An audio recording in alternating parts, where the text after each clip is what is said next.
घंटे के लेक्चर को हम क्या करेंगे, 45 में बांट देंगे। 45 मिनट हम तुम लोग को ऑर्गेनिक पढ़ाएंगे, 45 मिनट हम तुमको सॉलिड स्टेट पढ़ाएंगे। सॉलिड स्टेट शुरू से पढ़ाएंगे। हाँ, जिन्होंने क्लास कर लिया है वो टेस्ट देंगे जितना हमने पढ़ाया। क्या क्या, radius, near neighbour distance, volume, unit cell की डेंसिटी और सॉलिड का क्लासिफिकेशन। यहाँ तक हो चुका है ना। तो जिन्होंने क्लास कर लिया है वो टेस्ट देंगे, और जिन्होंने क्लास नहीं किया है वो शुरू से क्लास करके 2 या 3 लेक्चर लगेगा। 2-3 लेक्चर में हम उसको वापस बराबर कर देंगे और फिर सबको एक साथ लेके आगे बढ़ेंगे। आज नहीं, आज तो हम कल से बता रहे हैं, कल से। अच्छा, जो 45 मिनट के मेरे 2 लेक्चर होंगे, 1.5 घंटे को हमने 2 पार्ट में डिवाइड कर दिया। 45 मिनट, जो स्कूल का 45 मिनट का होता है ना, उतना ही ड्यूरेशन रहेगा। तो 45 मिनट के 2 लेक्चर जो लेंगे 45 मिनट का, एक में चलेगा सॉलिड स्टेट और दूसरे में हम स्टार्ट कर देंगे ऑर्गेनिक, क्योंकि 12th में ऑर्गेनिक मेजर है। फिजिकल तो 5 ही चैप्टर है, ऑर्गेनिक पूरा मेन ऑर्गेनिक है, 12th में है। और बिना 11th के 12th की ऑर्गेनिक समझ नहीं सकते हैं। पूरी ऑर्गेनिक 50 लेक्चर का टॉपिक है, जिसमें 15 लेक्चर 11 के और 35 लेक्चर आते हैं 12th के। तो हम क्या करेंगे, पूरी ऑर्गेनिक केमिस्ट्री पढ़ाएंगे, 11th भी और 12th की। बिना 11th के 12th की ऑर्गेनिक समझ में आएगी नहीं तुम लोगों को। तो हम क्या करेंगे, 1.5 घंटे के लेक्चर को कल से, आज की बात नहीं, कल से ये सारा प्रोग्राम होगा। आज हम अभी क्या करते बता रहे हैं। जो 1.5 घंटे का लेक्चर होगा उसमें 45 मिनट चलेगा ऑर्गेनिक और 45 मिनट लगेगा सॉलिड स्टेट। और सॉलिड स्टेट की शुरुआत हम शुरू से करेंगे। अब प्लस जिन्होंने क्लास कर लिया वो उस 45 मिनट में टेस्ट देंगे। कौन कौन सा टॉपिक, सॉलिड का क्लासिफिकेशन हो चुका है, radius, near neighbour distance, unit cell का वॉल्यूम, यूनिट सेल की डेंसिटी, इतने पार्ट का वो टेस्ट देंगे। बाकी जिन्होंने नहीं क्लास किया है वो क्लास करेंगे। और 3 लेक्चर में लगभग बराबर हो जाएगा, 3-4 लेक्चर में। फिर इसके बाद सबको एक साथ मिला करके हम क्लास को आगे बढ़ा देंगे।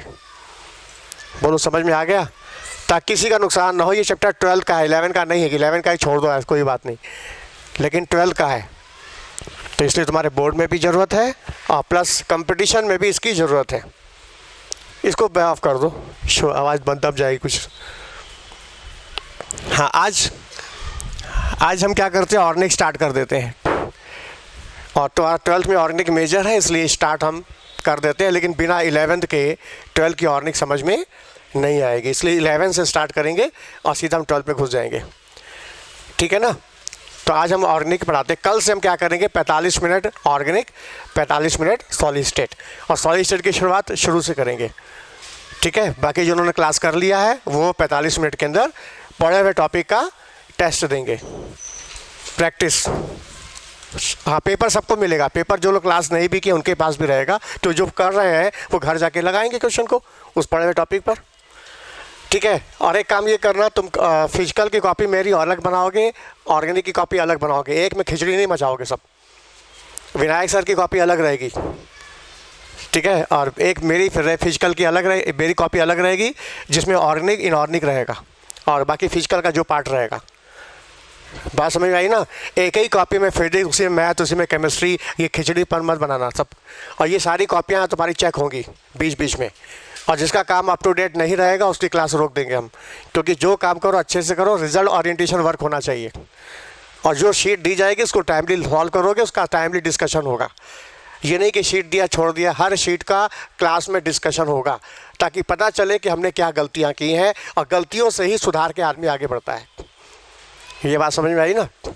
तो जो तुमको सॉलिड का पेपर कल मिलेगा उसका भी डिस्कशन होगा क्लास हो जाने के बाद। तो आज हम स्टार्ट करते हैं ऑर्गेनिक केमिस्ट्री से।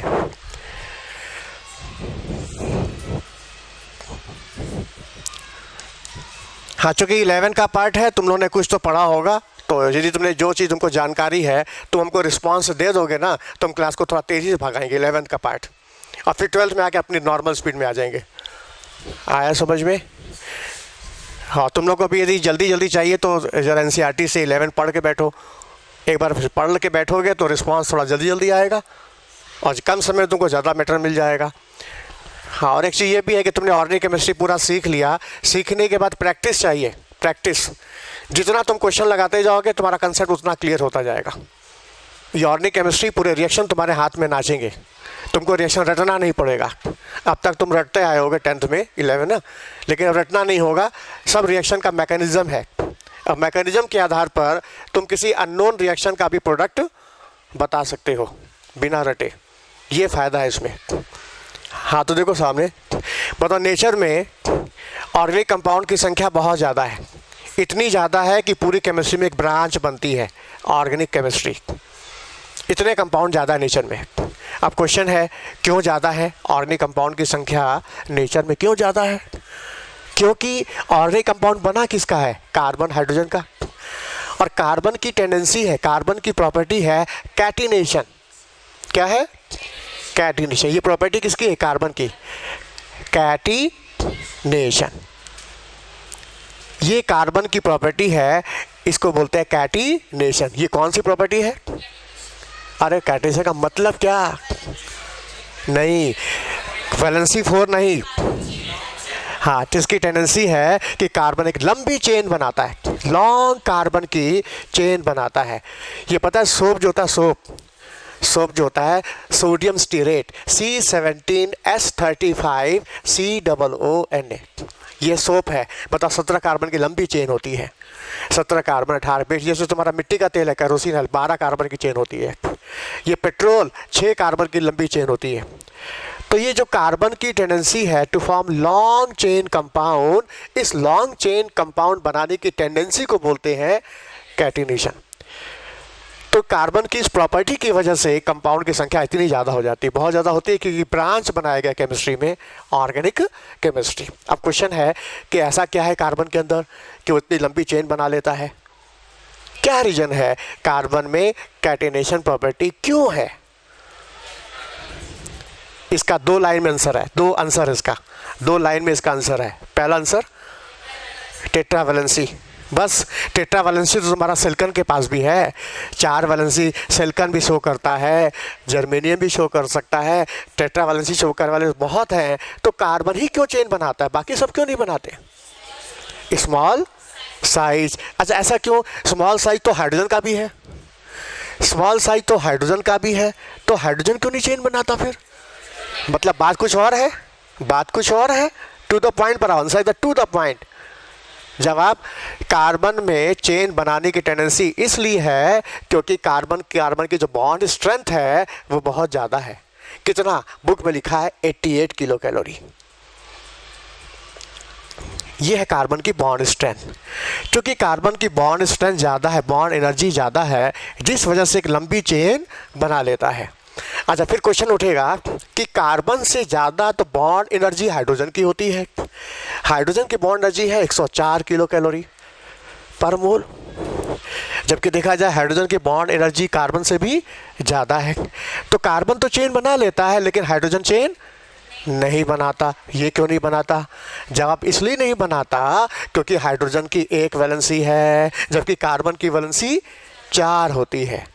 जैसे मान लो हम लोग एक दूसरे का हाथ पकड़ लें जोर से, तो पता है एक लंबी चेन बन सकती है अपने को यूनिटी दिखाने के लिए, एकता दिखाने के लिए।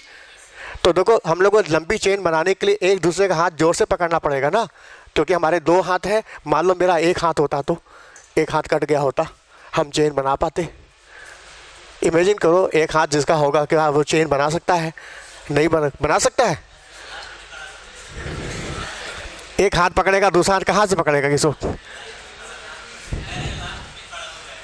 लास्ट में खड़ा हो जाएगा, लेकिन वो चेन नहीं बना सकता ना। चेन बनाने के लिए उसको तो बीच में आना होगा और दोनों हाथ पकड़ने होंगे ना। 1 हाथ वाला कभी लंबी चेन नहीं बना सकता। हाइड्रोजन की 1 वैलेंसी है, मतलब 1 हाथ है, जबकि कार्बन के तो 4 हाथ है, टेट्रावैलेंसी है। बात समझ में आया? तो चेन बनाने की टेंडेंसी कार्बन के पास ही क्यों है, इसका 2 आंसर है। पहला, उसकी high bond strength 88 kilo calorie, और दूसरा उसकी टेट्रावैलेंसी। ये दोनों लाइनें जोड़ोगे तब आंसर आएगा। केवल तुम बॉन्ड स्ट्रेंथ से डिफाइन करोगे तब भी आंसर नहीं आएगा, केवल वैलेंसी से डिफाइन करोगे तब भी आंसर नहीं आएगा। तो दोनों बातें जब जुड़ेंगी तब जाके आंसर माना जाएगा कि कार्बन के अंदर लंबी चेन बनाने की टेंडेंसी है, कैटिनेशन प्रॉपर्टी है। इसका रीजन, पहला हाई बॉन्ड हाई स्ट्रेंथ, किसकी? कार्बन की। कितना? 88 किलो कैलोरी, और दूसरा टेट्रा वैलेंसी लिख लो, लिख सकते, यदि पता है तो ठीक है, तो लिख सकते हैं उसको। देखो carbon having catenation property, carbon having catenation property,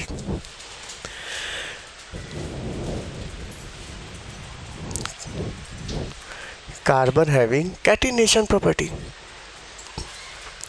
tendency to form long chain compound, carbon having catenation property, that is tendency to form long chain compound, tendency to form long chain compound due to,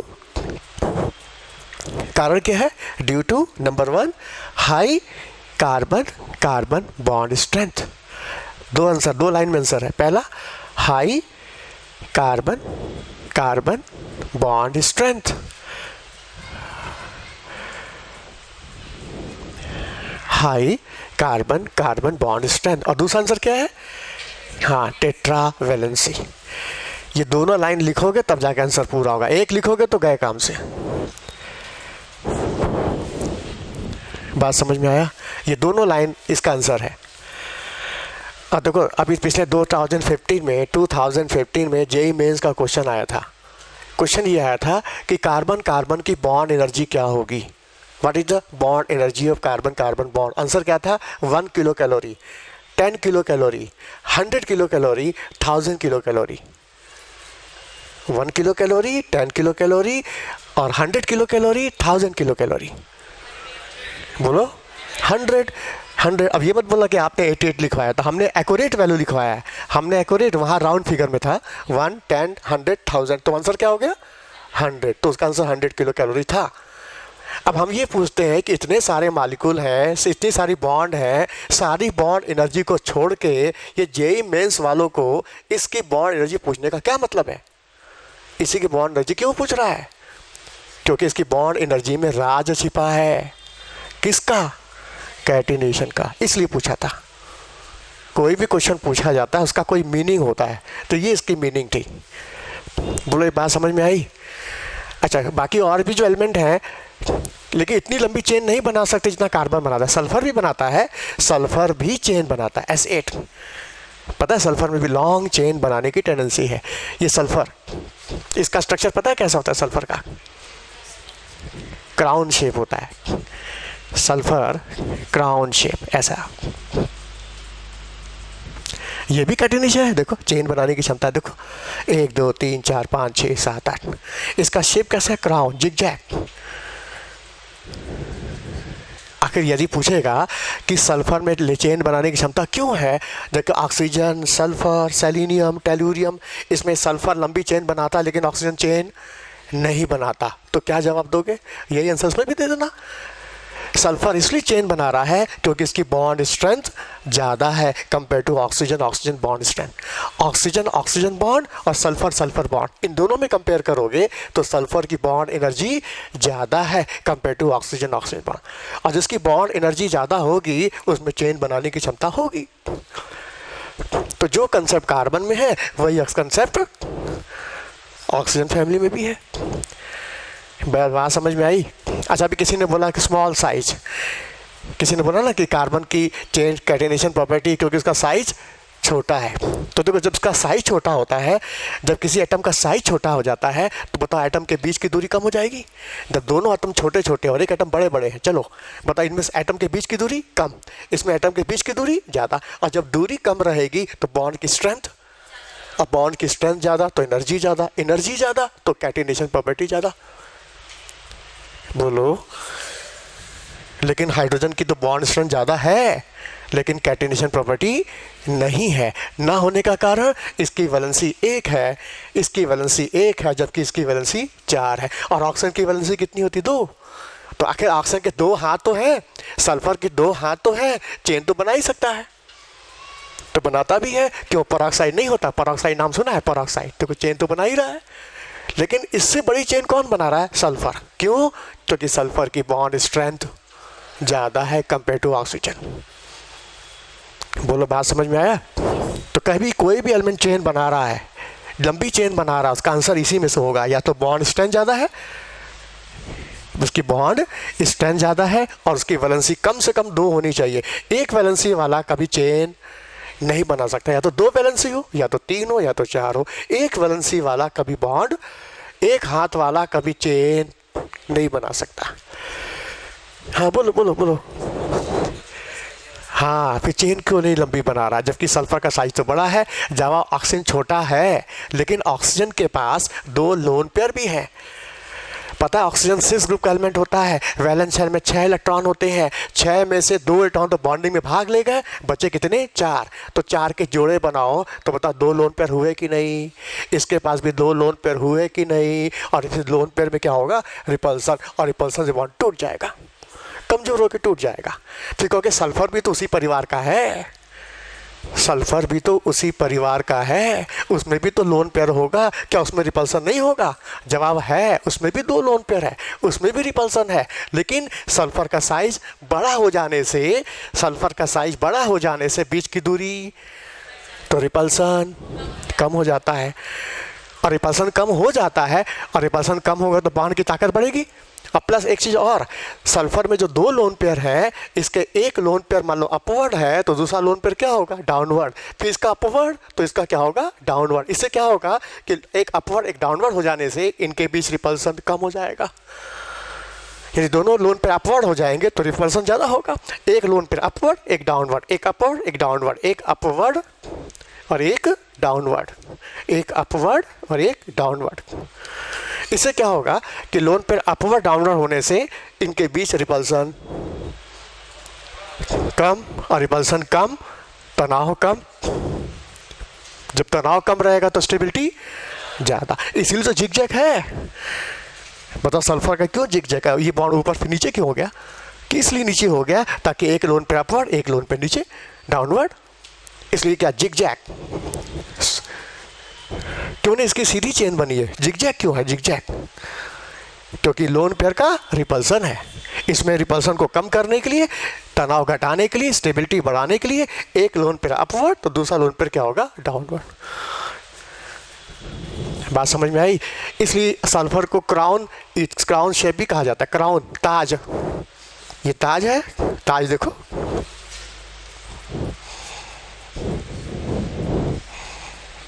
देखो ताज दिख रहा है ना। इसलिए S8 को crown shape भी कहा जाता है, क्राउन शेप या जिगजैग या पकड़, इसके 3 नाम है, क्राउन शेप बोलो, जिगजैग बोलो या पकड़, पकड़ रिंग।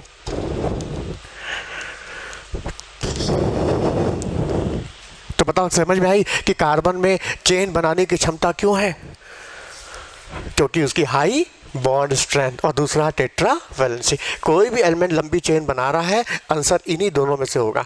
उसकी बॉन्ड की ताकत ज़्यादा होगी और दूसरा उसकी वैलेंसी कम से कम 2 होनी चाहिए, 2 से कम नहीं होनी चाहिए। सल्फर की वैलेंसी 2 है और कार्बन की वैलेंसी 4 है, और जिसकी वैलेंसी ज़्यादा तो निश्चित और लंबी चेन बनाएगा, इधर से भी बनाएगा, इधर से भी, इधर से भी, पीछे से भी। समझ में आया? अच्छा ठीक है, कार्बन में कैटिनेशन प्रॉपर्टी है, लंबी चेन है, तो निश्चित कंपाउंड भी ज़्यादा बनेगी। इतने ज़्यादा कंपाउंड बन गए कि उनको क्लासीफाई करना पड़ गया, क्लासिफिकेशन करना पड़ गया, ताकि हम क्लासिफिकेशन से उसको अलग अलग स्टडी कर सकते हैं।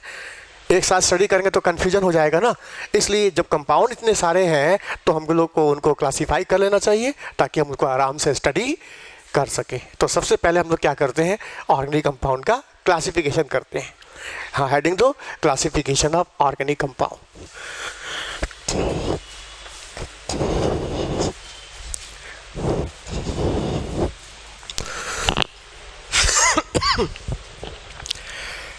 सबसे पहला ऑर्गेनिक कंपाउंड लेबोरेटरी में बनाया गया था, फर्स्ट ऑर्गेनिक कंपाउंड यूरिया।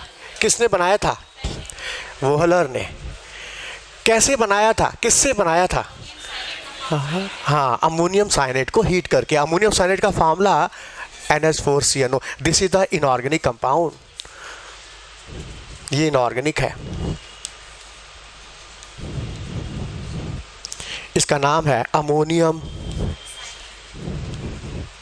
साइनेट।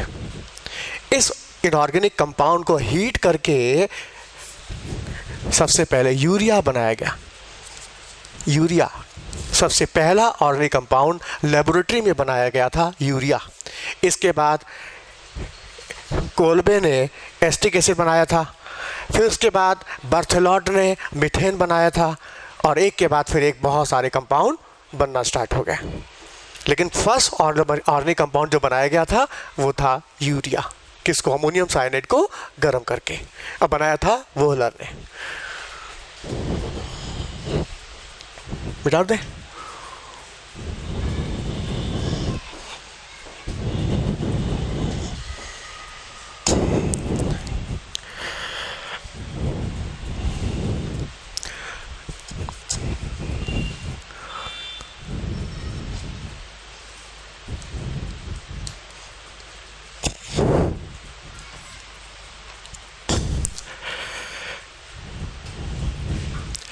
हाँ, तो ऑर्गेनिक कंपाउंड को हम लोग क्लासीफाई करेंगे।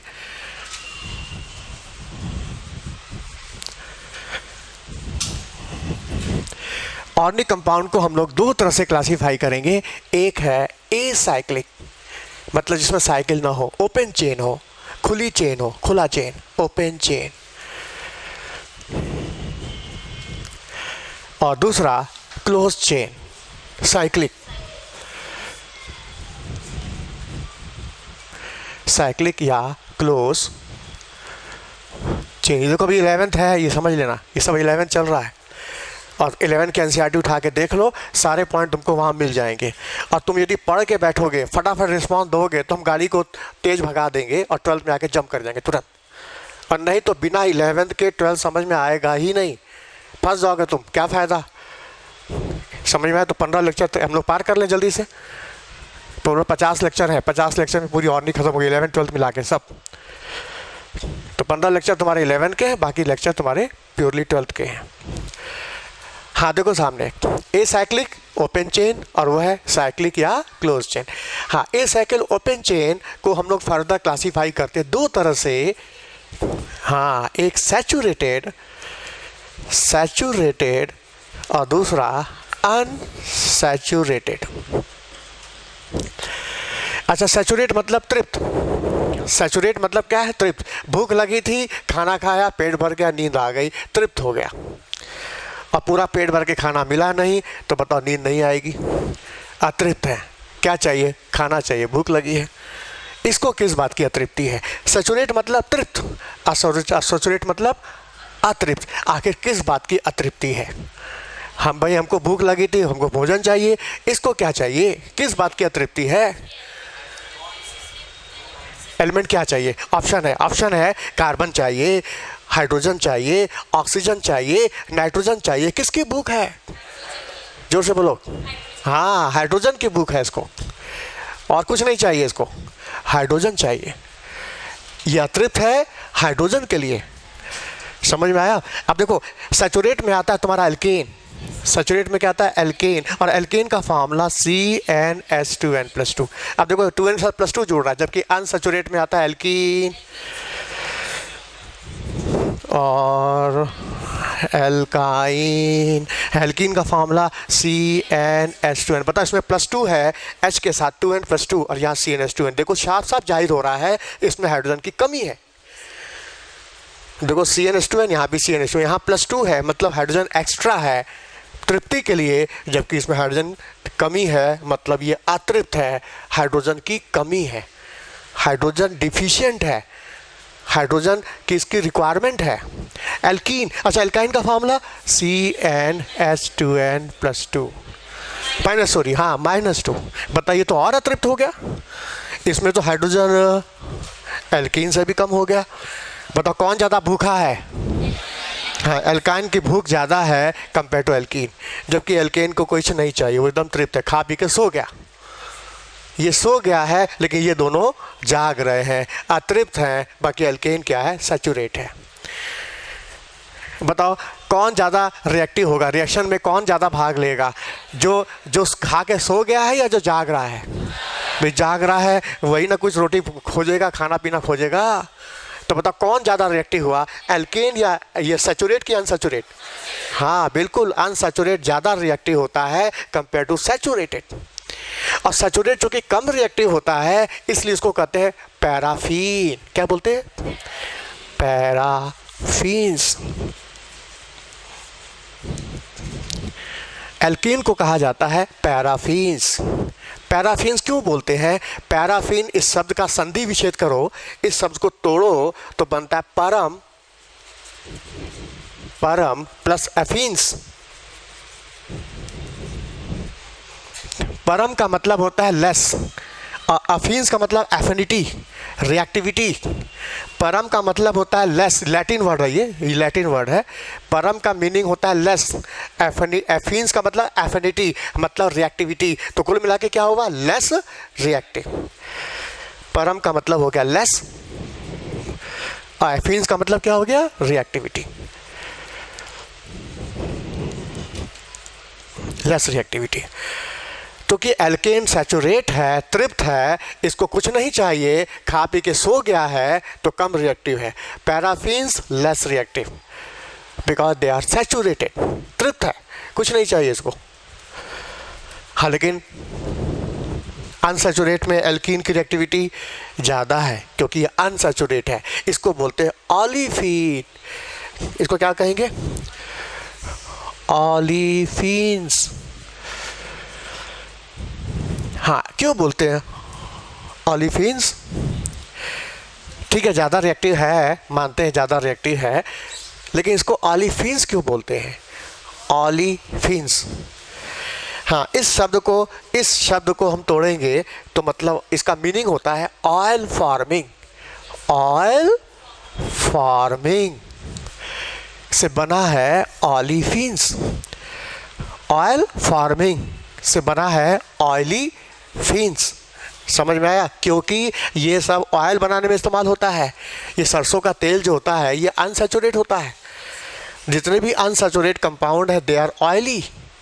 जितना ज़्यादा डबल बॉन्ड होगा उतना अनसैचुरेट होता जाएगा। तो चूंकि ये ऑयल फॉर्मेशन में इन्वॉल्व है, इसलिए इनको कहा जाता है ऑलिफीन्स। अब समझ में आया कि एल्कीन को ऑलिफीन क्यों बोलते हैं और एल्केन को पैराफीन्स क्यों बोलते हैं? ठीक है, paraffins less reactive, olefins oil forming. Pi bond है तो ऑयल फार्मिंग, सिंगल बॉन्ड है, से पाई बॉन्ड नहीं है तो पैराफीन। तो मतलब हम ये कह सकते हैं ना कि ऑलिफीन्स मोर रिएक्टिव देन पैराफीन्स।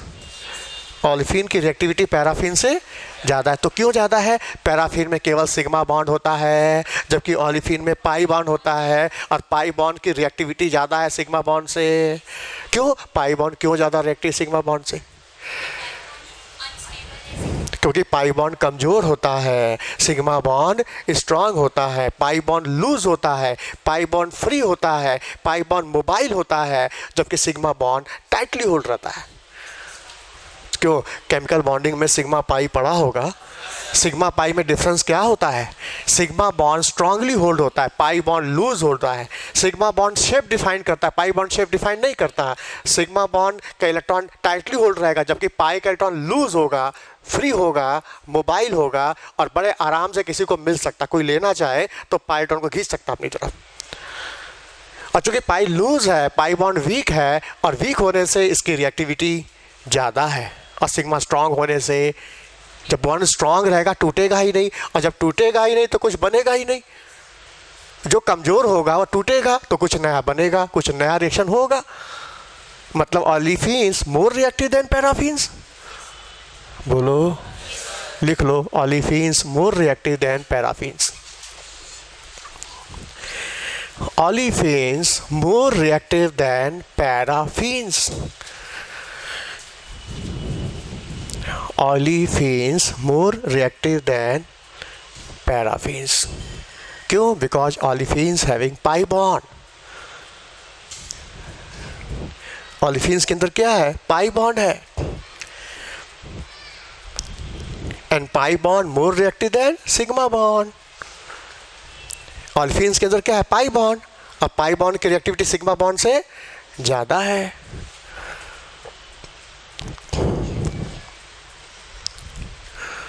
ठीक है, olefins having pi bond and pi bond more reactive than sigma bond.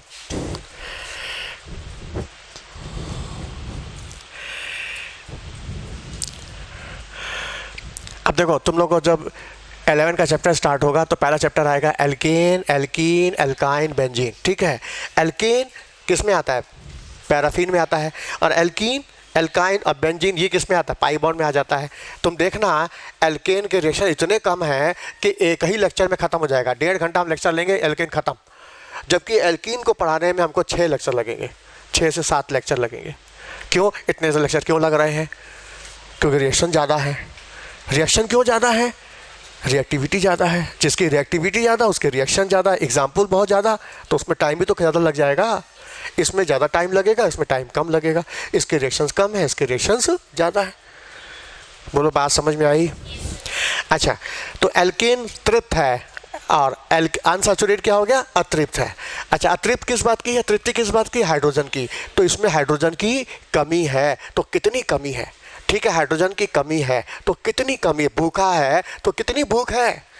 कोई आदमी भूखा है, उसको रोटी चाहिए तो कितनी रोटी चाहिए? 1 रोटी खाने से पेट भरेगा कि 2 खाने से पेट भरेगा कि 3 खाने से भरेगा? ये है, इसको बोलते हैं डिग्री ऑफ अनसैचुरेशन। क्या बोलते हैं?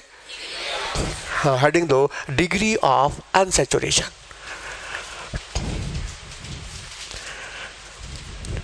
भूखा है, अतृप्त है, तो कितना अतृप्त है, कितना इसको हाइड्रोजन चाहिए, इसको बोलते हैं ड्यू। ड्यू का मतलब डिग्री ऑफ अनसैचुरेशन। हाँ, इसी का एक दूसरा नाम है हाइड्रोजन डिफिशिएंट इंडेक्स। डिफिशिएंसी मतलब कमी। हाइड्रोजन की कितनी कमी है, उसकी माप कितनी, मेजरमेंट कितनी है, उसको बोलते हैं hydrogen deficient index. Hydrogen deficient index. Index इसका शॉर्ट फॉर्म क्या होगा? HDI। HDI या ड्यू एक ही बात है। ड्यू पूछे, HDI पूछे, एक ही चीज है। ये क्या है? अतृप्ति की माप है, मेजरमेंट है, कितना अतृप्त है, कितना भूखा है हाइड्रोजन का।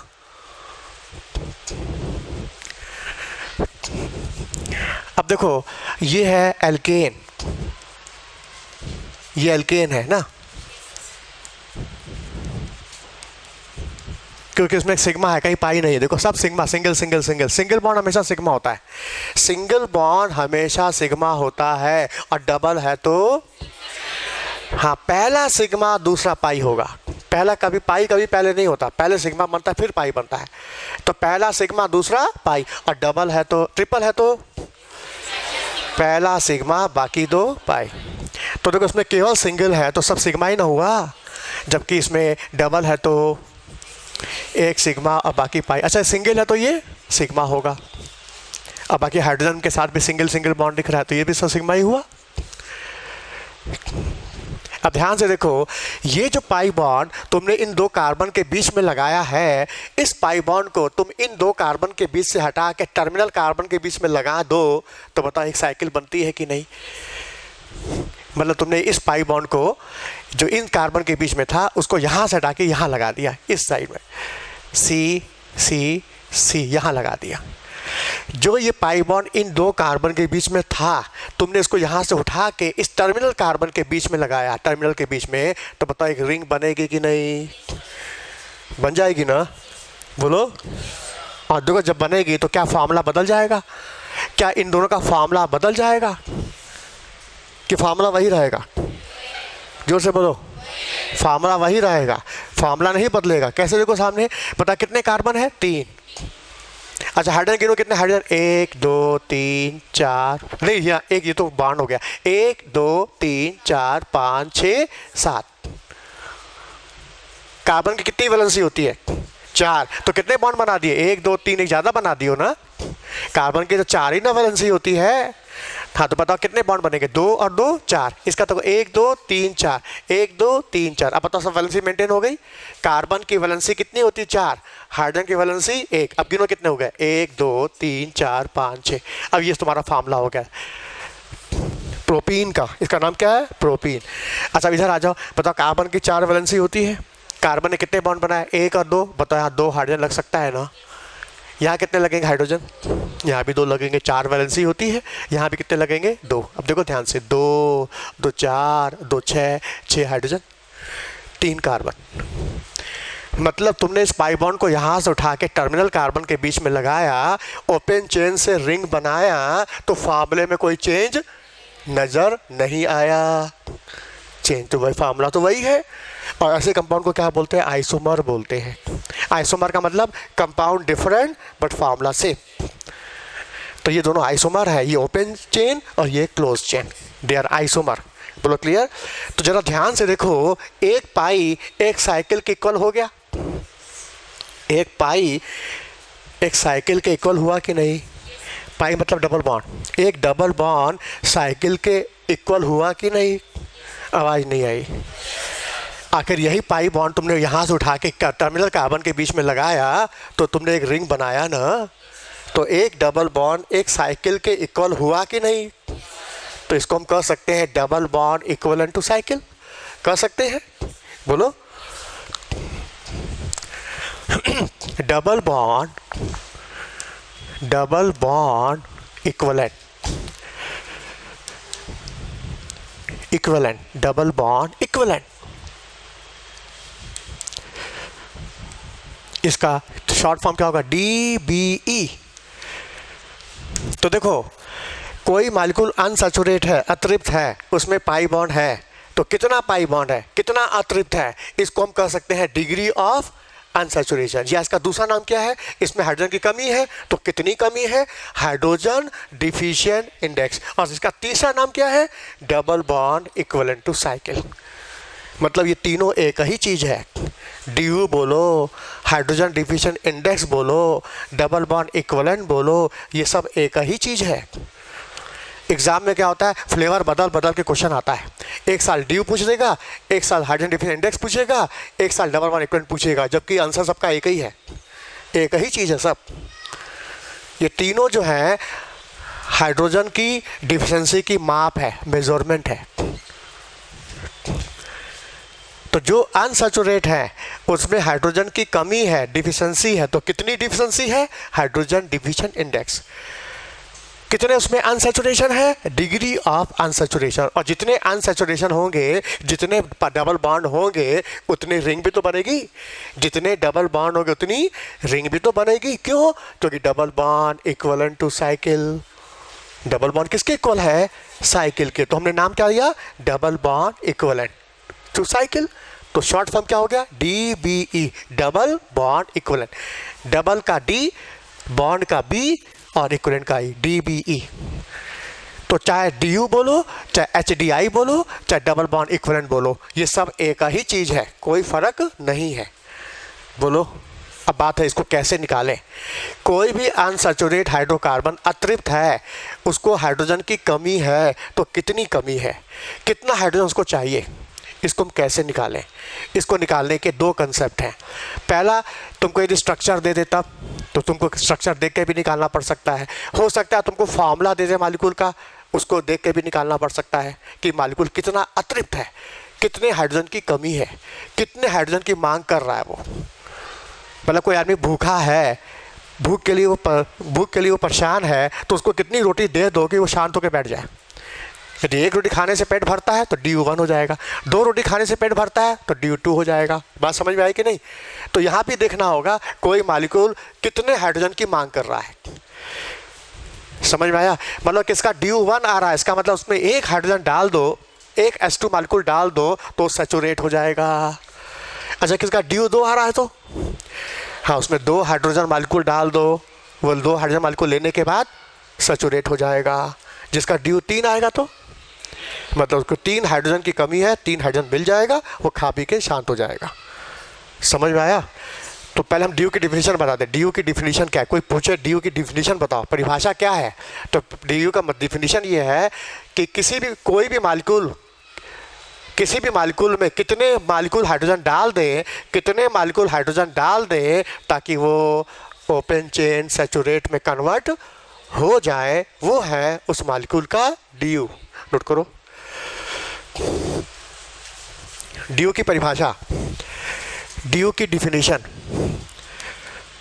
DU the number of hydrogen molecule must be added. Number of hydrogen molecule must be added to one molecule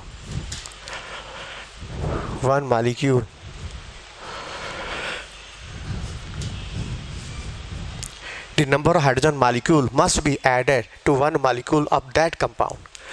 One molecules of that compound in order to convert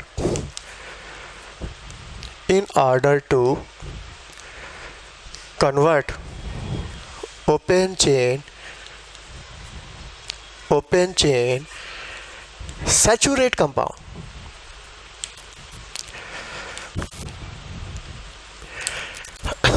उस मॉलिक्यूल में, उसके एक मॉलिक्यूल में कितने hydrogen डाल दें ताकि वो ओपन चेन सैचुरेट में कन्वर्ट हो जाए, वो है उस मॉलिक्यूल का ड्यू, डिग्री ऑफ अनसैचुरेशन। पहले बात इसकी डिफिनीशन समझ में आई? मतलब जो अनसैचुरेट है उसको हाइड्रोजन की रिक्वायरमेंट है, तो कितनी रिक्वायरमेंट है उसको बोलते हैं डिग्री ऑफ अनसैचुरेशन। तो यदि उसका एक मॉलिक्यूल एक हाइड्रोजन ऐड करने पर तृप्त हो जाता है तो उसका ड्यू 1 हो जाएगा, और 2 हाइड्रोजन मॉलिक्यूल लेने के बाद तृप्त हो रहा है तो ड्यू 2 हो जाएगा। समझ में आया? अच्छा, अब तुम्हारे सामने क्वेश्चन आएगा कि तुम्हारे सामने कोई स्ट्रक्चर बना देगा, कोई मॉलिक्यूल का स्ट्रक्चर बना रहेगा, अब मुझे इसका ड्यू बताओ। या ऐसा भी हो सकता है 4 स्ट्रक्चर बना दे क्योंकि इसका ड्यू मैक्सिमम है, मतलब कि इसको हाइड्रोजन की भूख ज़्यादा है, टिक मारो, 4 स्ट्रक्चर देगा, टिक मारो बैठ के, ऐसा भी क्वेश्चन आ सकता है। तो सॉल्व कैसे करेंगे? तो 2 तरीका क्वेश्चन से आता है, या तो स्ट्रक्चर बना के देगा या तो फार्मूला दे देगा, मॉलिक्यूल का फार्मूला दे देगा, अब पूछा ड्यू बताओ। तो यदि स्ट्रक्चर देगा तो सॉल्व कैसे करेंगे? लिखो, if structure is given how determine due. If structure is given, then how determine due? If structure is given, तुमको मॉलिक्यूल का स्ट्रक्चर दिया है पेपर में, if structure is given, then how we can determine due बोलो, चाहे double bond equivalent बोलो, चाहे hydrogen deficient index बोलो, कुछ भी बोलो, है एक ही चीज़। हमको किसी मॉलिक्यूल का स्ट्रक्चर दिया है और हमसे ड्यू पूछ रहा है, कितना भूखा है, कितने हाइड्रोजन की कमी है, तो कैसे निकालेंगे? देखो सामने करना क्या है, ड्यू निकालने के लिए तुम क्या करना, उस स्ट्रक्चर में number of pi bond plus number of ring को जोड़ दो, बस नंबर ऑफ रिंग। क्या करो, उस स्ट्रक्चर को अपने ध्यान से देखो, उसमें कितने पाई बॉन्ड है और कितनी रिंग है, दोनों को जोड़ दो, ड्यू आ गया। फिर क्योंकि रिंग को क्यों जोड़ रहे हैं? क्योंकि हमने पहले बोला एक डबल बॉन्ड रिंग के इक्वल होता है, एक डबल बॉन्ड रिंग के इक्वलेंट होता है, तो जितनी रिंग उतना पाई, और जितना पाई उतना अनसैचुरेशन। बस तुम करो क्या, स्ट्रक्चर को ध्यान से देखो और उसमें पाई बॉन्ड की संख्या और रिंग की संख्या को जोड़ दो, ड्यू आ गया। फिर कहोगे करके दिखाइए, ड्यू और नहीं, नंबर ऑफ पाई बॉन्ड, जैसे मॉलिक्यूल में कितने पाई बॉन्ड है और कितनी रिंग है उसके अंदर, सबको जोड़ डालो, ऐड कर लो, तो ड्यू आ गया उस मॉलिक्यूल का। करके दिखाएं, सॉल्व करके दिखाएं, सामने देखो।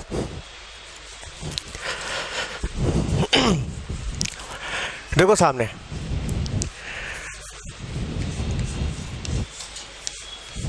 मान लीजिए तुम्हारे सामने कंपाउंड रखा है, पूछा इसका ड्यू बताओ, तो बताओ उसमें 1 पाई 2 पाई और रिंग मिला के इसका ड्यू 3। 1 पाई 2 पाई और 1 रिंग 1 पाई के बराबर होता है, तो इसका ड्यू हो गया 3। मतलब इसमें 3 हाइड्रोजन ऐड कर दो तो ये ओपन चेन में कन्वर्ट हो जाएगा। इसको 3 हाइड्रोजन की भूख है इस मॉलिक्यूल को, इसका DO 3, हाइड्रोजन डिफ्यूजन इंडेक्स पूछे तो भी 3, डबल बॉन्ड इक्विवेलेंट पूछे तब भी 3। बोलो समझ में कितना आसान है। क्या करना, पाई बॉन्ड और रिंग गिन लो, DO आ जाएगा। अच्छा देखो, कभी कभी स्ट्रक्चर 2 डायमेंशन होता है, कभी कभी स्ट्रक्चर 3D होता है, 3D। कभी कभी स्ट्रक्चर 2 डायमेंशन होता है, कभी कभी 3 डायमेंशन होता है। देखो ये स्ट्रक्चर 2 डायमेंशनल, ये देखो अब ये स्ट्रक्चर 2 डायमेंशनल है। अब इसी को हम 3D बनाए, इसी को 3D बनाए। देखो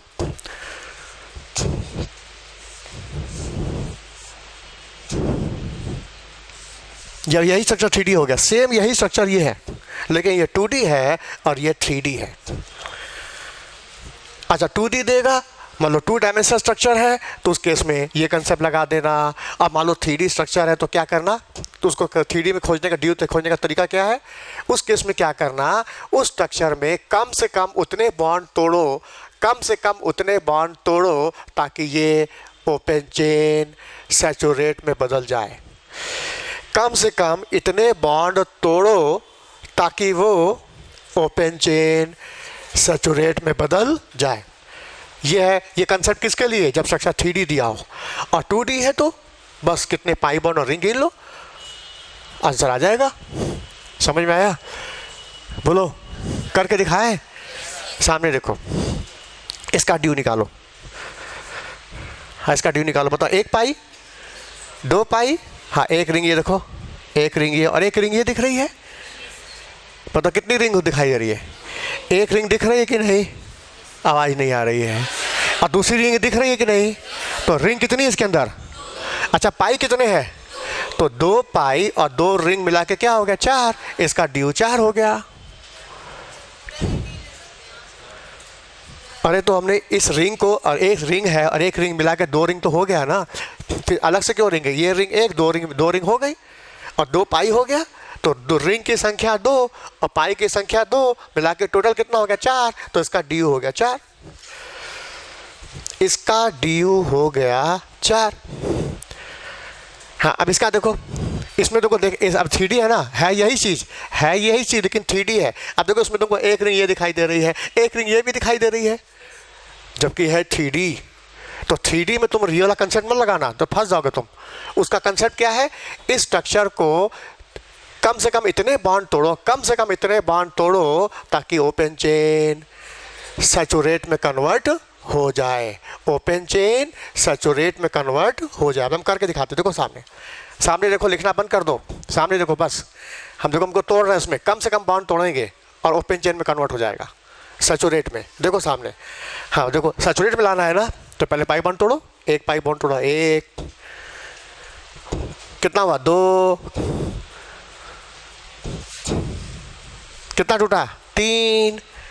अभी ओपन नहीं ना हुआ, अब हो जाएगा ओपन। देखो 4 ओपन हो गया, देखो रिंग खुल गई, 4 बॉन्ड तोड़ा, ओपन चेन में आ गया। इसका DO 4, इसका भी DO 4 था, वही तो है सेम स्ट्रक्चर। इसका भी DO 4, इसका भी DO 4, दोनों का, इसका भी 4 उसका भी 4। हमने कम से कम 4 बॉन्ड तोड़ा और ये ओपन चेन सैचुरेट में कन्वर्ट हो गया। तो जितने कम से कम बॉन्ड तोड़ोगे ओपन चेन में लाने के लिए, वो है DO। नोट कर लो इसको। If structure 3D, if structure is 3D, then जब स्ट्रक्चर क्या रहेगा, 3D, 3 डायमेंशनल, हाँ वही चीज 3D है तब। If structure 3D, then minimum number of bond is to be broken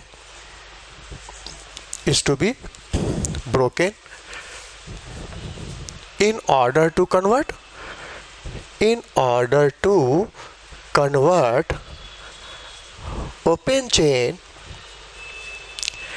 saturate compound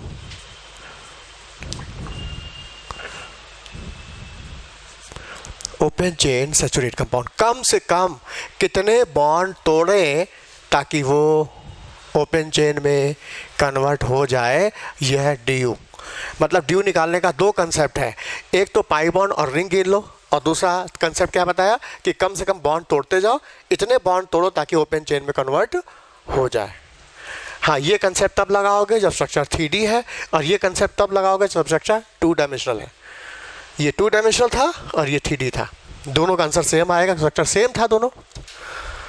फिर कहोगे इसका फ़ायदा क्या है? आप ड्यू पढ़ा रहे हैं, इससे फ़ायदा क्या होगा? फ़ायदा तुमको बताएंगे। 2016 में क्वेश्चन आया इसके ऊपर, और भी बहुत फ़ायदे हैं, लेकिन अभी हाल ही में क्वेश्चन पूछा है इसके ऊपर 2016 में। हम देंगे क्वेश्चन। पहले बताओ ड्यू समझ में आया कि नहीं? स्ट्रक्चर दिया है तो ड्यू कैसे खोजोगे? Number of pi bond plus number of ring. अच्छा, और एग्जाम्पल लगा के दिखाते हैं। अभी तुम्हारे चेहरे पे डर बैठा है, सबके चेहरे पे डर है ना, प्रफुल्लता नहीं आई, इसका मतलब अभी तुम्हारे में शंका है। देखो और लगा के दिखाते हैं। ये देखो सामने, ये है CCN होल 4, मान लो क्वेश्चन दे दिया या अब पूछे इसका ड्यू बताओ, तो हम क्या करेंगे? पहले इसको थोड़ा खोलेंगे। चिपका हुआ है, कंडेंस फॉर्म है। बताओ कार्बन की वैलेंसी कितनी होती है? 4। तो 1 बॉन्ड 2 3 4 क्या जाता है? अच्छा, क्या लगा? साइनाइड, तो साइनाइड लगाएंगे CN।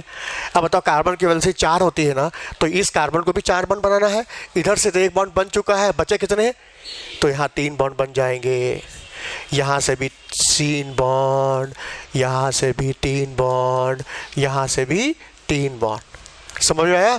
हाँ, आप गिनो। इसमें बताओ कहीं रिंग दिख रही? रिंग कहीं रिंग है? नो रिंग, रिंग तो है ही नहीं। अच्छा, पाई तो है, गिनो कितना पाई? 1 पाई 2 पाई 3 पाई 4 पाई 5 6 7 8, तो इसका ड्यू हो गया 8। मतलब इस मॉलिक्यूल में 8 हाइड्रोजन डाल दो तो ये ओपन चेन सैचुरेट में आ जाएगा। इसको 8 हाइड्रोजन की भूख है इस मॉलिक्यूल को। अच्छा, और देखो,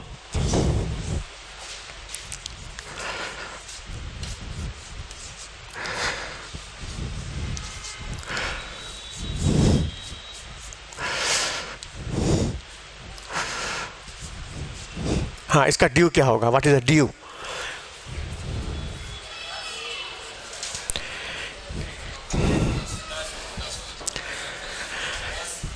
इसको कितने हाइड्रोजन की भूख है, कितने हाइड्रोजन की जरूरत है? ऑप्शन 2 3 4 5 6 7 8 9 10, टिक मारो। 11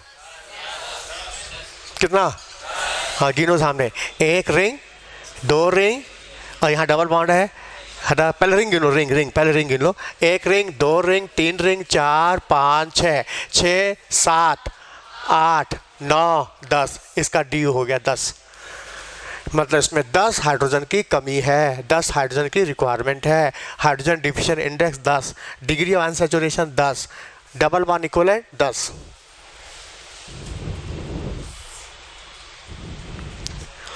अच्छा, जैसे बेंजीन का पूछे कि how what is the due of benzene. अब बेंजीन लोगों को पता है, बेंजीन देखो ये होता है, ये है देखो बेंजीन। अच्छा, पता है बेंजीन का एक कैकुलस स्ट्रक्चर होता है, एक बेंजीन का दीवार स्ट्रक्चर होता है। देखो बेंजीन का ये दीवार स्ट्रक्चर है, ये भी बेंजीन है, ये भी बेंजीन है, ये कैकुले है, ये दीवार है। ड्यू निकालो, बोलो। हाँ, 1 पाई 2 पाई 3 पाई और रिंग मिला के 4, तो बेंजीन का ड्यू 4। इधर आ जाओ, अब इसमें गिनो। 1 पाई 2 पाई 1 रिंग 2 रिंग 2 पाई 2 रिंग, ड्यू कितना हो गया? 4। इसका भी ड्यू 4 हो गया। तो चाहे कैकुलेट स्ट्रक्चर हो चाहे दीवार स्ट्रक्चर हो, बेंजीन का ड्यू 4 ही रहेगा। तो बेंजीन को 4 हाइड्रोजन की कमी है। बेंजीन को 4 हाइड्रोजन दे दोगे तो ओपन चेन सैचुरेट में आ जाएगा। बोलो, समझ में आया? मतलब स्ट्रक्चर बना के देगा तो ड्यू कैसे निकालोगे?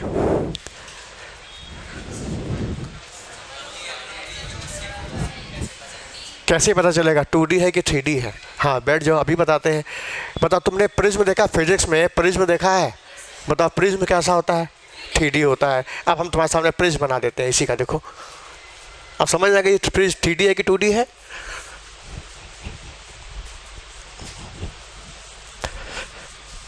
हाँ, ये देखो, ये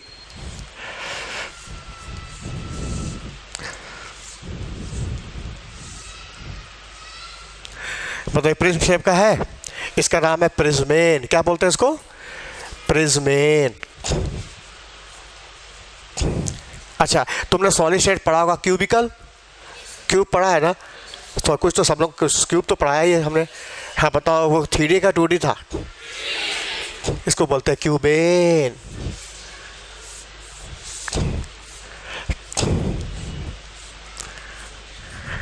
इसका नाम क्या है? क्यूबेन। हाँ, इसका नाम क्या है? प्रिज्मेन। मान लो एग्जाम में ऐसा स्ट्रक्चर दे दिया, अब पूछ रहे इसका ड्यू बताओ। अब तुम समझ गए कि 2D की 3D है, क्या है? समझ में आ रहा है ना? बस ऐसे ही खोजा जाता है। अब जब 3D है तो ऐसे केस में क्या करोगे? बॉन्ड तोड़ोगे।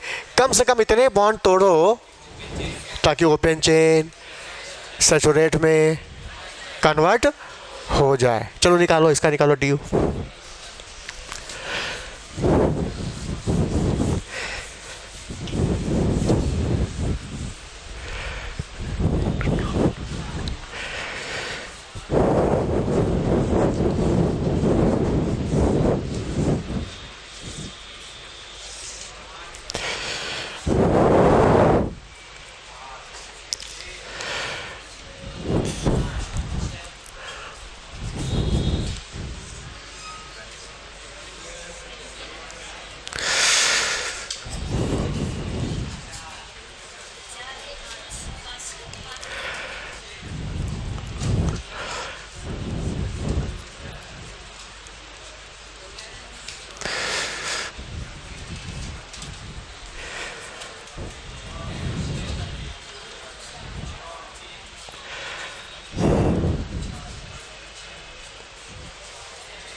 हाँ चलो, इसका पहले बताओ, बोलो। 5 कि 6? कोई 5 बोल रहा है, कोई 6 भी बोल रहा है। आंसर तो एक ही सही होगा, या तो 4 या तो 5 या तो 6 या तो 7। 4 ऑप्शन दिया, 4 5 6 7। एक पे टिक मारो। 4 वाले हाथ उठाए। कितने लोग 4 मानते हैं? 4, 4 लोग हैं। 5 वाले हाथ उठाए। 5। अच्छा 6? हाँ, 5 की संख्या ज़्यादा है, 6 दूसरे नंबर, 4 की संख्या सबसे कम है। अब सही क्या? देखो सामने देखो। हम क्या कंसेप्ट लगाए थे कि कम से कम उतने बॉन्ड तोड़ेंगे ताकि रियर ओपन चेन सैचुरेट में कन्वर्ट हो जाना चाहिए। सैचुरेट मतलब उसमें पाई बॉन्ड नहीं रहना चाहिए। ठीक है, देखो सामने हम तोड़ रहे हैं। देखो गिनो, सामने देखो, लिखना बंद करो, सामने देखो। हमको रिंग खोलना है ना, हमने रिंग खोला। देखो एक यहाँ से खोल दिया, ये देखो रिंग खुल गई, ये वाली रिंग खुल गई। अच्छा यहाँ से तोड़ो तो ये रिंग खुल गई। बोलो कितनी रिंग तोड़ा? अभी कितने बॉन्ड तोड़ा हमने? हाँ ईमानदारी से करना। 2 टीटर टूटा है, 2। हाँ ये 3 और ये हो गया 4। रिंग खुल गई, देखो पूरी रिंग खुल गई। तो इसका ड्यू हो गया क्या? कितना बॉन्ड तोड़ा आपने? ड्यू 4 हो गया। और 4 की संख्या कम थी, मैक्सिमम लोग 5 पे हाथ उठाए थे। सबसे ज़्यादा 5 हाथ उठाए थे, 6 वाले कम थे, 4 वाले केवल 4 ही लोग उठाए थे बस। मतलब 4 का सही है, बाकी सबका गलत हो गया। नहीं समझ में आया? फिर से करके दिखा दें।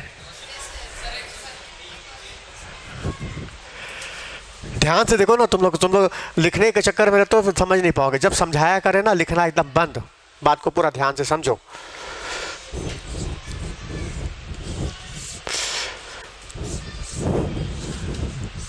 यही था ना? हम 4 बॉन्ड तोड़ेंगे, ये ओपन चेन सैचुरेट में कन्वर्ट होगा। कैसे तोड़ेंगे? जहाँ रिंग दिखेगी उसको खोलते जाएंगे, जहाँ रिंग दिखेगी खोलते जाएंगे। ठीक है, तो हमने क्या किया? एक बॉन्ड ये खोला तो बताइए एक रिंग तुम्हारी ये खुल गई। फिर हमने एक बॉन्ड यहाँ से तोड़ा तो ये वाली रिंग खुल गई।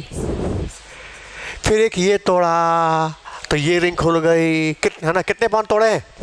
3 तोड़े। देखा ईमानदारी से। एक बॉन्ड और तोड़ेंगे बस।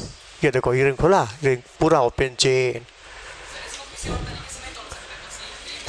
जहाँ रिंग दिखता है खोलते जाओ, जहाँ रिंग दिखे खोलते जाओ, और कम से कम बॉन्ड होना चाहिए जिसमें तुम्हारे कम से कम बॉन्ड तोड़ो और रिंग खुल जाए, ओपन चेन में आ जाए, वही डी हो गया। तो इसका डी यू 4। तो प्रिज्मेन का डी यू पूछे 4, बोलो। हाँ, इसका निकालो डी यू।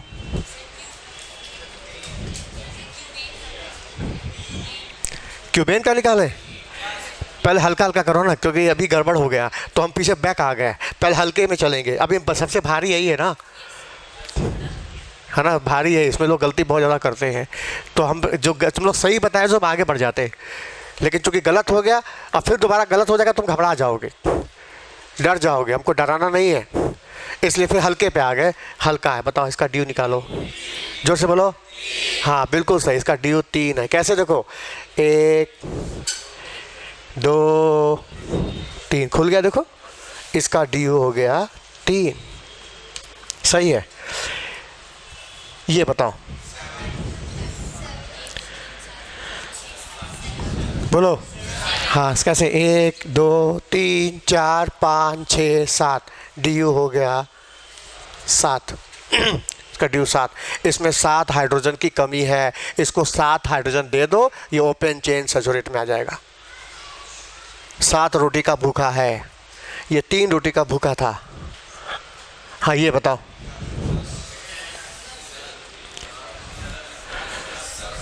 बोलो। 10 देखा जाए, 1 2 3 4 5 6 7 8 9 10, डी यू 10। इसको 10 हाइड्रोजन की कमी है, इसका D you 10। Hydrogen deficient index 10, double bond equivalent 10। जो पूछे कुछ भी आंसर आ सकता है इसमें, मतलब कुछ भी पूछ सकता है। D U H D I double bond equivalent सबका आंसर होगा, इसलिए इसके लिए 10। हाँ ये बताओ, बोलो।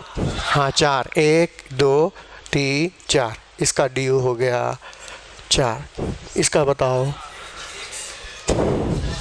कितना, 9।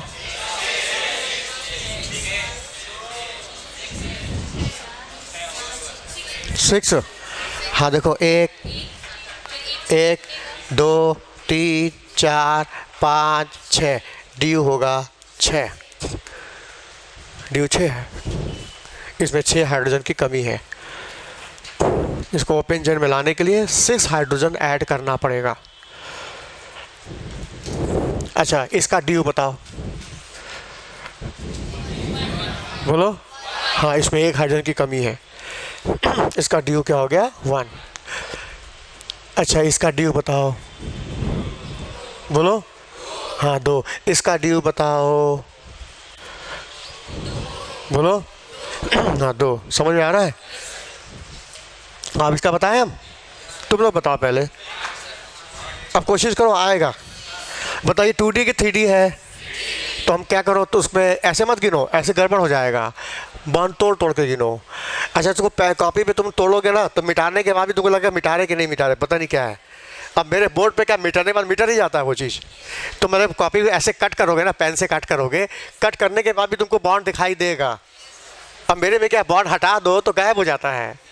मतलब इसको बोर्ड पे लगाना ज़्यादा आसान है कंपेयर टू कॉपी पर। तो क्या करो, जब पत्थर से कोई ईंटे से ज़मीन पर लकीर खींच के कर लोगे तो ज़्यादा अच्छा रहेगा।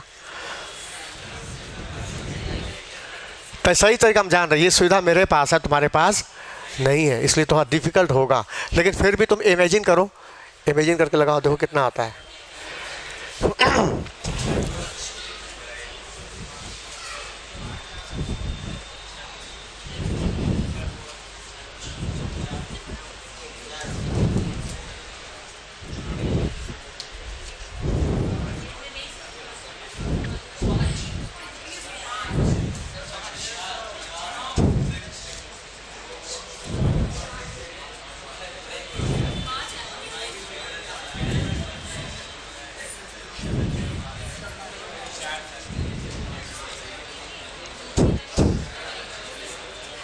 कितना है बोलो। 4 5 6, 4 वाले हाथ उठाए, 4 4 जो मानते 4 होगा। हाँ 5 6 5 ज़्यादा है, देखा जाए देखा जाए। हाँ आप देखो, जहाँ जहाँ रिंग देखे तो खोलना स्टार्ट करो। देखो हम खोल रहे हैं, देखो सामने एक बाउंड तोड़ा, बताइए रिंग खुल गई। 2 ये रिंग खुल गई, बोलो। अच्छा इस रिंग को खोलने के लिए 3, ठीक है। हाँ ये हो गया 4, ये रिंग खुल गई। हाँ और ये रिंग खोल दो 5, पूरी रिंग खुल गई, सब खुल गया, देखो सब ओपन हो गया। कितना खोल तोड़ना पड़ा, तो डी हो गया 5।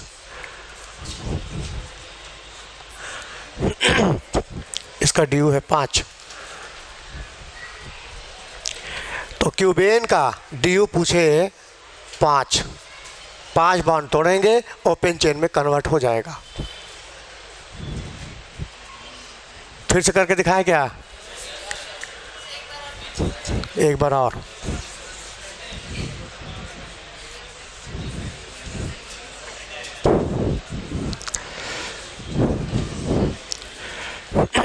जहाँ रिंग दिखता है खोलते जाओ। बताइए रिंग दिख रही है, ये इसको खोलना है तो एक खोल दो, ये एक। अच्छा ये रिंग दिख रही है ना, इसको खोलना है। 2 बाउंड टूटा।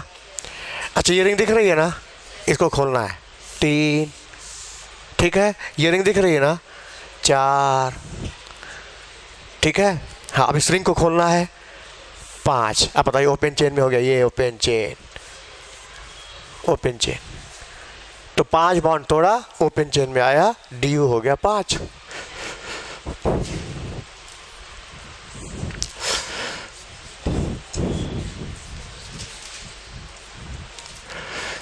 डी बताओ, बोलो। हाँ 5, 1 2 3 4 5, इसका डी हो गया 5। बोलो समझ में आया। अच्छा ये तो स्ट्रक्चर दिया है तब, अब मान लो फार्मूला दे देता, कोई फार्मूला दे देता, स्ट्रक्चर बनाने में बहुत टाइम लग जाएगा। बस फार्मूला दे दिया, कोई भी C17H35CO कोई भी फार्मूला XYZ फार्मूला दे दिया, पूछा उसका डी बताओ।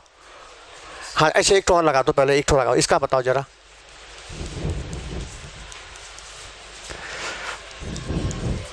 इसका डी बताओ, बोलो। हाँ इसका डी 9 है। कैसे, 2 यहाँ डबल बॉन्ड है, 2 4 2 6 2 8 और 1 9, इसका डी है 9। इसमें 9 सिग्मा 9 पाई भी है, जितने सिग्मा है उतने पाई भी है। 9 सिग्मा 9 पाई, पता 1 सिग्मा यहाँ होगा, 2 सिग्मा 3 4 5 6 7 8 9, इसमें 9 सिग्मा 9 पाई। चूँकि पाई बॉन्ड 9 है तो डिग्री ऑफ अनसैचुरेशन कितना हो गया 9। 2 2 4 2 6 2 8 और 1 9, डी क्या हो गया 9। ये क्वेश्चन आया हुआ है, ये आ चुका है, ये बहुत पहले आया था। 2016 में जो आया था अभी हम दे रहे हैं, लेकिन वो हम तब देंगे जब फार्मूले से भी निकालना सीख लो तब। अभी तुमने स्ट्रक्चर से निकालना सीखा है, अब फार्मूले से निकालना सीखो। कैसे निकालना है, डी लिखो। इफ फार्मूला इज गिवन,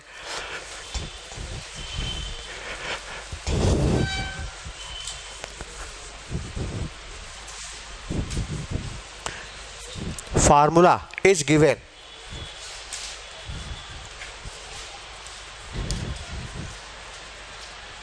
तो ड्यू निकालने का फॉर्मूला क्या है, C+1 minus H plus X minus N/2, ये फॉर्मूला।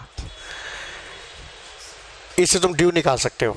C+1 ब्रैकेट में minus H plus X minus N/2, सब बता रहे हैं। पहले लिख तो लो। देखो ये सब का फ़ायदा आगे है।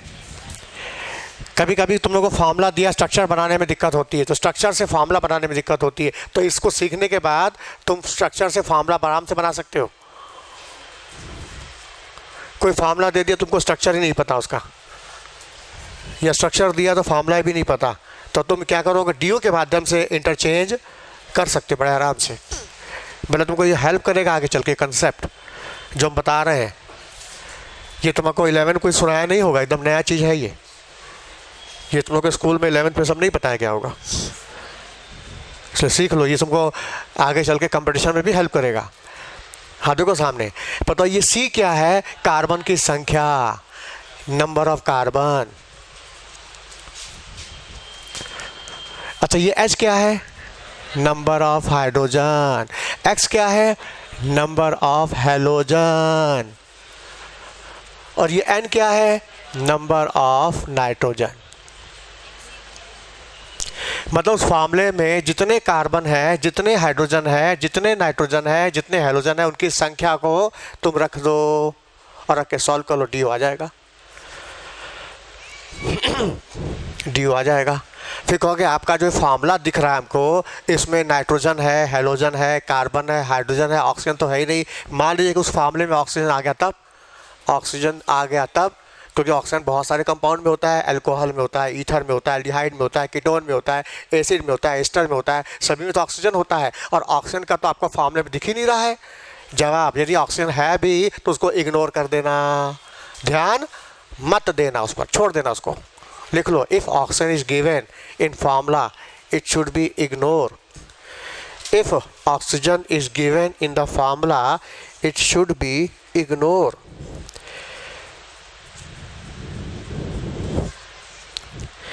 यदि ऑक्सीजन दिख रहा है फार्मूले में तो उसको इग्नोर कर देना, ध्यान मत देना।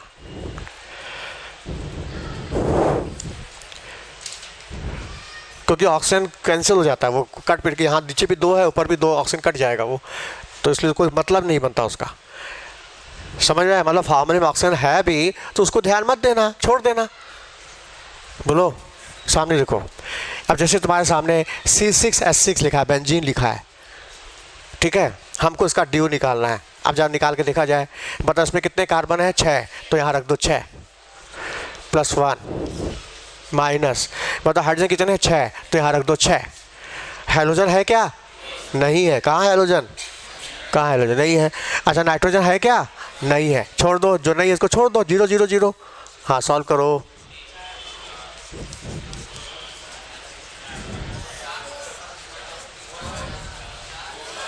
बोलो, हाँ ड्यू 4 आएगा, तो बेंजीन का ड्यू 4। और वैसे भी स्ट्रक्चर से जो बनाए थे तो भी तो 4 ही था, 4 ही था। बोलो, आया। अच्छा मान लो तुमको फार्मूला दे दिया, फार्मूला दिया C6H4Cl2 लिखा हुआ है, C6H4Cl2 लिखा है, इसका ड्यू निकालो जरा तो। हाँ बताओ कितने कार्बन है तुम्हारे पास, 6, तो 6 + 1, 6 + 1 माइनस, हाइड्रोजन कितने हैं, 4, प्लस हैलोजन कितने हैं, 2, नाइट्रोजन नहीं है, डिवाइडेड बाई 2, सॉल्व करो। बोलो क्या आया, हाँ 4 आ गया, करके देख लो, ड्यू क्या आ गया, 4। फिर कहोगे बेंजीन का भी तो ड्यू 4 आया था, इसका भी ड्यू 4 आ रहा है, इसका मतलब इसके अंदर बेंजीन होगा, इस मॉलिक्यूल के अंदर बेंजीन है, लेकिन हमको विश्वास नहीं हो रहा है, हमको देखना अपनी आंखों से, क्योंकि जब तक अपनी आंखों से देख नहीं लेंगे विश्वास नहीं होगा। तो देखो अपनी आंखों से, देखो सामने, हाँ जब तक ना देखे अपने नैना तब तक ना मानो किसी का कहना। देखो सामने, इसमें देखो 6 कार्बन है तुम्हारे पास, हाँ बाकी कितने, 4। बेंजीन पहले बना लो, देखो बेंजीन बन गया। हाँ कितने हाइड्रोजन है, 4, 1 हाइड्रोजन, 2 हाइड्रोजन, 3 हाइड्रोजन, 4 हाइड्रोजन, बाकी 2 हाइड्रोजन हो गए। चलो हो तो गया, स्ट्रक्चर बन तो गया। देखो क्योंकि बेंजीन का ड्यू 4 होता है, हमने बेंजीन बनाया और उस पर 4 हाइड्रोजन और 2 हाइड्रोजन लगाया, स्ट्रक्चर बन के तैयार। समझ में आया। अब कोई फार्मूला तुम्हारे सामने, उसमें बेंजीन है कि नहीं है तुम खोज सकते हो, पहले उसका ड्यू निकालो, ड्यू 4 आया तो बेंजीन उसमें है। बताओ हेल्प मिली ना हमको स्ट्रक्चर बनाने में। अच्छा मान लो क्वेश्चन ये है C8H10, हाँ इसका ड्यू निकालो। बोलो।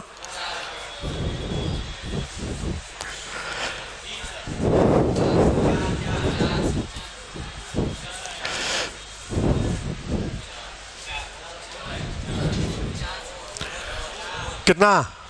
हाँ इसका ड्यू 4। इसका मतलब क्या? इसमें भी बेंजीन है, हम देखना चाहते हैं। तो कोई बात नहीं, पहले बेंजीन बना लो, तुमको अभी दिखने लगेगा। हाँ बेंजीन बन गया। बताओ कार्बन की 4 वैलेंसी होती है, इस कार्बन ने कितने बॉन्ड बनाए? 1 2 3, बाकी एक वैलेंसी फ्री है। और तुम्हारे पास है क्या? हाइड्रोजन। तो पहले लगाओ एक हाइड्रोजन यहाँ, 2 3 4, लेकिन है ना, लेकिन तुम्हारे पास कार्बन कितने हैं? 8। तुम कितने खपाए हो?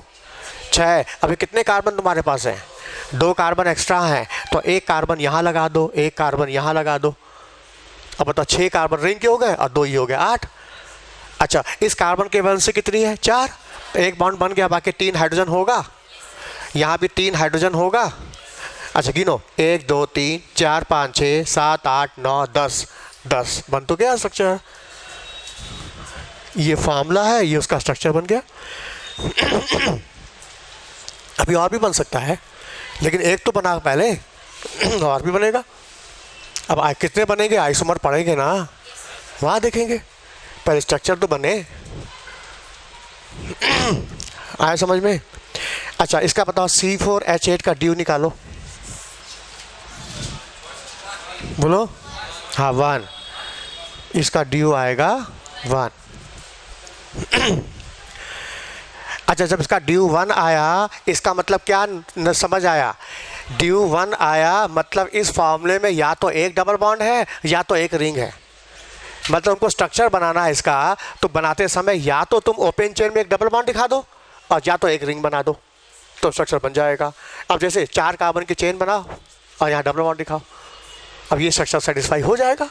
या तुम 4 कार्बन की रिंग बना दो, चलो अब भी बन जाएगा स्ट्रक्चर। अच्छा 3 कार्बन की रिंग बना दो, एक एक्स्ट्रा दिखा दो, ये भी बन जाएगा स्ट्रक्चर। या तो एक पाई या तो रिंग, कुछ भी बनाओ, ये सारे स्ट्रक्चर इसको सेटिस्फाई करेंगे, संतुष्ट करेंगे। फिर कहोगे हम कैसे माने? संतुष्ट करेंगे। जवाब जितने हाइड्रोजन तुम्हारे यहाँ लगेंगे उतने तुमको यहाँ दिखाई देंगे, जितने हाइड्रोजन लगेंगे उतने दिखाई देंगे। बताओ कार्बन की वैलेंसी कितनी? कितने बॉन्ड बनाए? 1 2 3 4, यहाँ देखो 4 हो गया। यहाँ कितने लगेंगे हाइड्रोजन? 2। यहाँ कितने लगेंगे?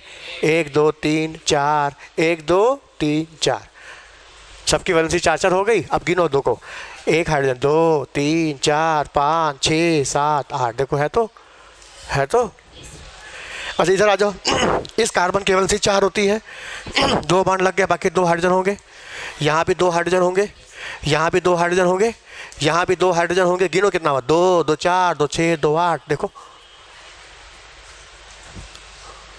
बोलो। अच्छा इधर देखो, इसमें देखो 1 2 3 4 कार्बन है, इस कार्बन की वैलेंसी 4 है, 2 बॉन्ड तो बन चुके, 2 हाइड्रोजन लगेंगे, यहाँ भी 2 हाइड्रोजन लगेंगे।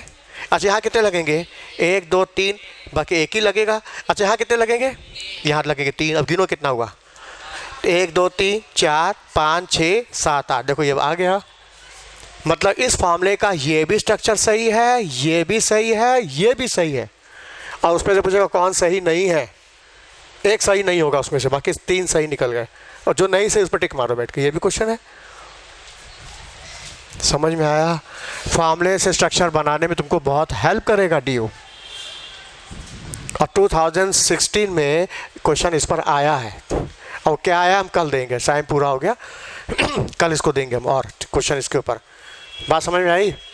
हाँ कल 45 मिनट का लेक्चर रहेगा ऑर्गेनिक का, और 45 मिनट का रहेगा सॉलिड स्टेट का। जिन्होंने क्लास कर ली है पहले से, वो टेस्ट देंगे जितना पढ़ाया गया उस टॉपिक का।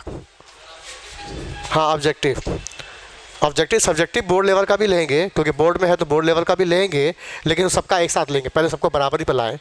करीब 15 बच्चे डिफरेंस में, पिछला जब लेक्चर लिए थे उससे में आज में 15 बच्चे ऐड हो गए, तो 15 को भी बढ़ा के एक साथ लेके चले ना, ठीक है ना? ज़्यादा नहीं, 2 या 3 लेक्चर में बराबर हो जाएगा सब। तो कल हम 45 मिनट डिवाइड, पूरे 1.5 घंटे को 2 पार्ट में डिवाइड करेंगे। और मेरी 2 कॉपी बनाओगे, ऑर्गेनिक की अलग, फिजिकल की अलग। बस। हाँ बोलो। पॉसिबिलिटी है, संभावना